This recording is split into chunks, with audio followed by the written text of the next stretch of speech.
Le SVG pour Scalable Vector Graphics, c'est un format de dessin vectoriel, ce qui veut dire qu'au lieu d'illuminer des pixels ou de colorer des pixels, on va dessiner à partir de fonctions mathématiques ou de tracés.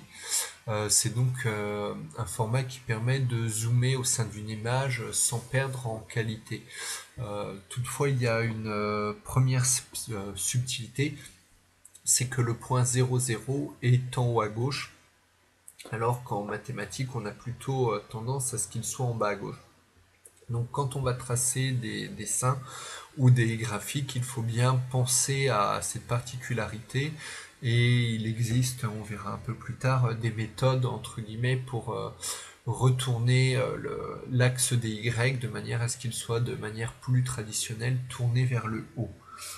Euh, le SVG il permet de tracer des formes simples, des carrés, des cercles, des lignes, des arcs de cercle et d'autres formes.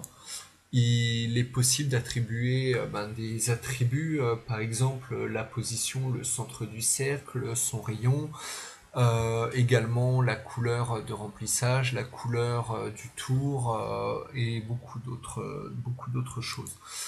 Euh, voilà, nous allons faire un premier exemple avec ici un SVG. Donc il faut tout d'abord déterminer la dimension du SVG. Tout ce qui est tracé en dehors du SVG n'apparaîtra pas.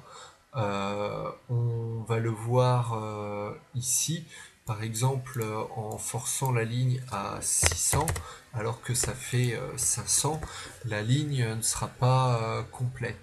Ici, on va proposer de tracer un cercle avec un rayon de 22, coordonnées x et y du centre 50 et 50, rempli en bleu, avec une ligne verte, un tour vert, avec un rayon de une épaisseur de 3 pixels. Également un rectangle, une ligne, et on peut également tracer du texte. Voilà ce que cela donne. Donc on voit ici la ligne, blablabla, du texte, le carré rouge et le cercle. On voit également qu'il y a de la superposition, c'est-à-dire que le carré apparaît devant le cercle et la ligne apparaît également elle-même également devant le cercle. Et donc c'est ce que nous allons voir maintenant.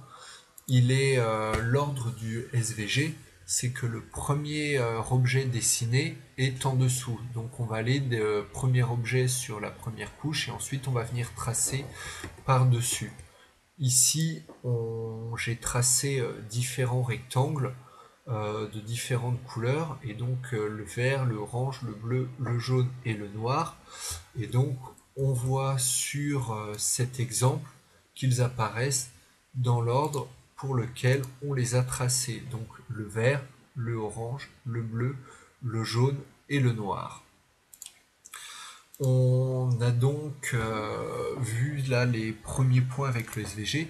Pour aller plus loin, je vous invite à aller voir les spécifications sur le W3 qui décrivent les différents attributs et les différentes manières de tracer des SVG et de dessiner avec des SVG.